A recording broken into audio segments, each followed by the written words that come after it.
Dans cette interview, Dominique de Villepin critique vivement la gestion des relations franco-algériennes par le gouvernement français, notamment les déclarations publiques du ministre de l'Intérieur, Bruno Retailleau, qu'il juge inappropriées et contre-productives.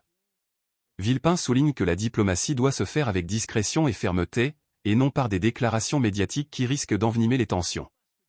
Il insiste sur la nécessité d'une approche responsable et stratégique, en évitant les surenchères et les effets de manche. De plus, il met en garde contre la montée des extrémismes et des politiques identitaires, qu'il assimile à une dérive dangereuse pour la République et l'État de droit. Enfin, il se distancie des Républicains, ex-UMP, critiquant leur alignement sur des positions radicales et leur manque de maîtrise des enjeux politiques. Qu'est-ce que j'ai entendu hier aux 20h de TF1 ? Un ministre de l'Intérieur ? Était-ce un ministre de l'Intérieur ? Parlait-il comme ministre de l'Intérieur ou parlait-il comme candidat à l'élection de la présidence des Républicains ? On a bien vu la façon dont étaient accueillis à Alger les propos de M. Retailleau.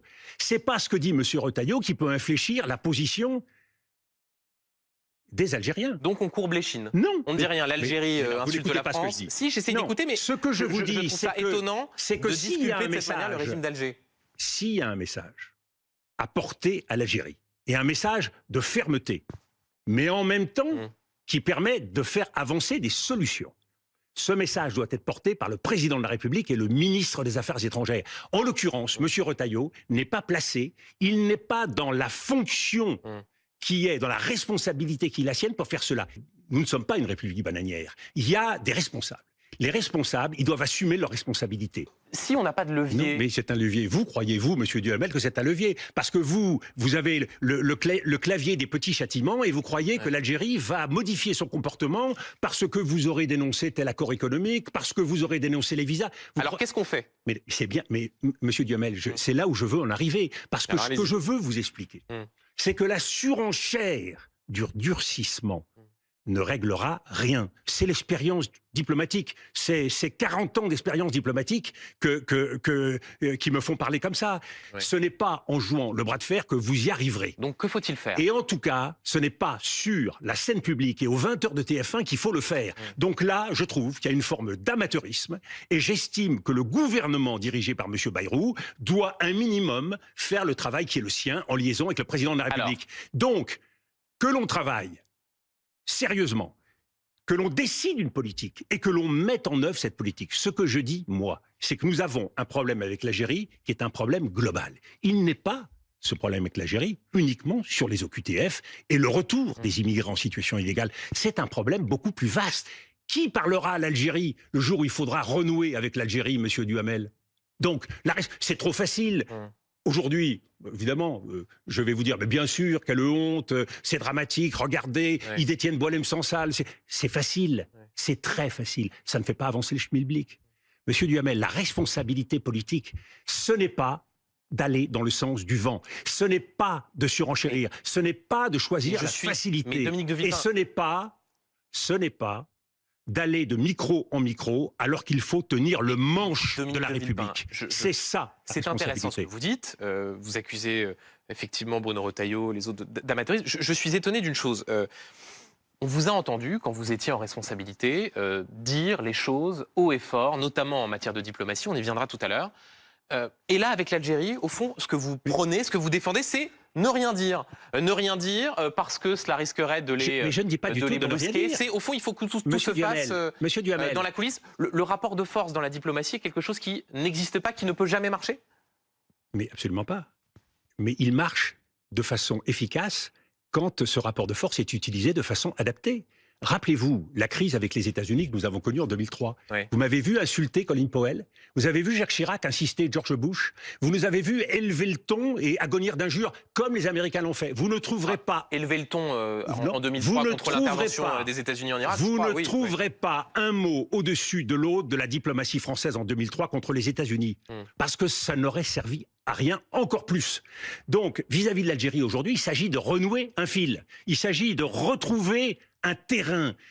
Quand vous vous lancez sur un terrain avec des munitions, des armes, vous faites exploser la grenaille, vous n'avez aucune chance de pouvoir nouer ce fil. Moi, je suis conduit au service de l'État dans une logique de résultat. Alors évidemment, ça ne peut pas satisfaire le journaliste que vous êtes. Ça non, ne vous donne pas, le journaliste que je suis est interrogatif quant au partage des responsabilités que vous faites entre la France et l'Algérie. C'est-à-dire qu'au fond, vous êtes extrêmement vocal sur les fautes commises par Bruno Retailleau.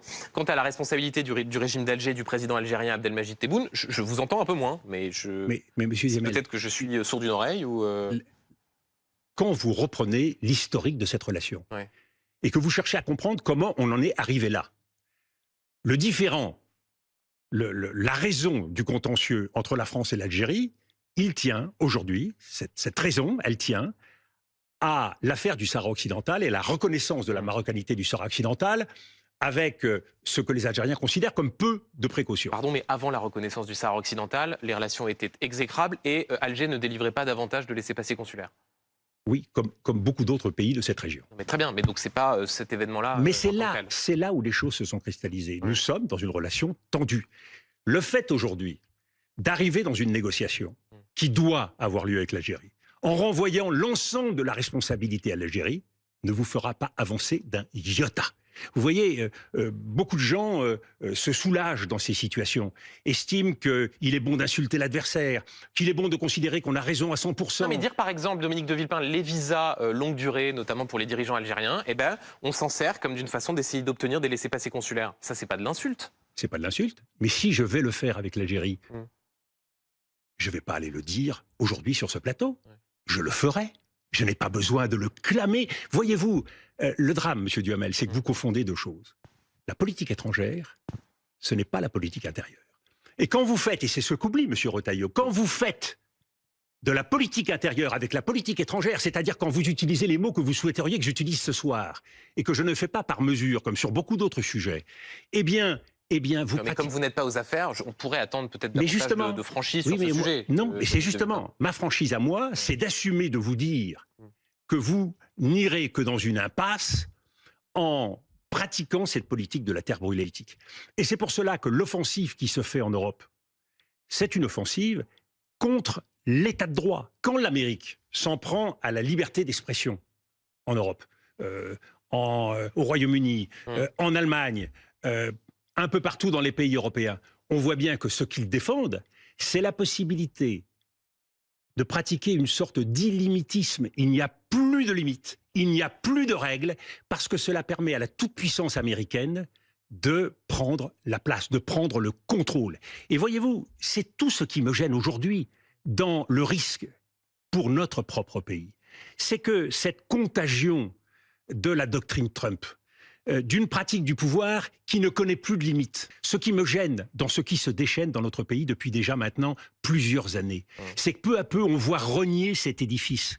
Et y compris, nous parlions de M. Retailleau tout à l'heure, quand il considère que l'état de droit n'est pas sacré et que c'est quelque chose après tout qui peut être modifié. Il y a là, sur le plan de l'idéologie, une poussée sécuritaire, identitaire, vers la radicalité qui constitue une véritable menace pour nos sociétés. Parce que c'est le champ libre au trumpisme, c'est le champ libre aux extrêmes droites. Et je ne veux pas d'un pays, la France, ni l'Europe, qui sera le terrain de chasse d'une extrême droite, avec des pays européens soumis, vassalisés, ayant à la fois renoncé à être eux-mêmes et en même temps ayant renié leur héritage. Parce que vous voyez, monsieur Duhamel, nous avons un héritage. Et ce qui se fait en ce moment dans cette politique de surenchère et d'équilibre, c'est justement le reniement de ce que nous sommes. Nous voulons croire, comme l'ont fait les Américains, et c'est pour cela que vous voyez, je me suis opposé aux interventions militaires quand elles n'ont pas d'objectif politique. Comme aujourd'hui, je m'oppose à la pratique d'une diplomatie qui serait sans limite et sans règles, et qui serait simplement des mots ajoutés les uns aux autres, et qui, en quelque sorte, nous ferait plaisir. La diplomatie, ce n'est pas l'art de se faire plaisir. La diplomatie, c'est l'art d'obtenir des résultats en faisant en sorte que les deux parties puissent avancer l'une vers l'autre. Et c'est là où la France doit se réveiller. C'est qu'il y a dans toutes ces pratiques, qu'elles soient celles d'un ministre qui se lâche à la télévision et qui désigne des boucs émissaires. Bruno Retailleau, il est trumpiste, Bruno Retailleau ? Monsieur Trump, justement, je ne veux pas qu'on s'aligne sur l'idéologie que l'on voit aujourd'hui, ni sur cette politique ultra-radicale qui consiste aujourd'hui à perdre le sens de la République. Sur tous ces sujets, La question, c'est qui nous sommes.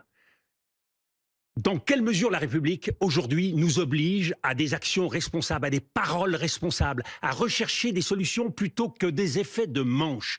Monsieur Bardella a été tout à coup placé devant le fait accompli d'une vague qui l'a submergé. Et il a été sidéré de voir à quel point cette vague le submergeait. Voyez-vous, c'est ce que j'aimerais que tous ceux qui aujourd'hui sont tentés par ce vote radical puissent mesurer. C'est qu'une fois qu'on a enclenché cette idée de la préférence nationale, il n'y a pas de retour. C'est haro sur l'immigration, c'est haro sur l'autre, celui qui est différent.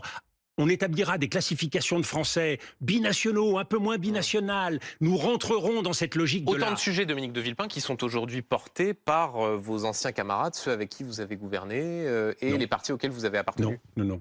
Je crois que je n'ai gouverné avec aucun de ceux dont vous parlez. Ah bon ? Et je n'ai jamais appartenu à ce parti dont vous parlez, les Républicains. Jamais. Non, pardon, mais les Républicains, c'était l'UMP avant. Et que je sache, vous avez été ministre. Qui étaient les patrons de l'UMP, fondateurs de l'UMP? Ce n'étaient pas ceux qui sont aujourd'hui aux affaires. Ceux qui sont aujourd'hui aux affaires, c'est les camarades de marche de M. Ciotti pour l'essentiel. Donc on a bien vu la dérive de ce mouvement. On a bien vu à quel point ce mouvement ne maîtrise rien.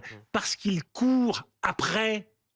Ils courent après des forces extrémistes et ils pensent qu'ils pourront après, une fois le pouvoir acquis, ils pensent qu'il y aura un ticket retour. Ce que je sais, Monsieur Duhamel, c'est qu'on est comptable de la conquête du pouvoir. La façon dont on approche la conquête du pouvoir détermine la façon dont on exerce le pouvoir.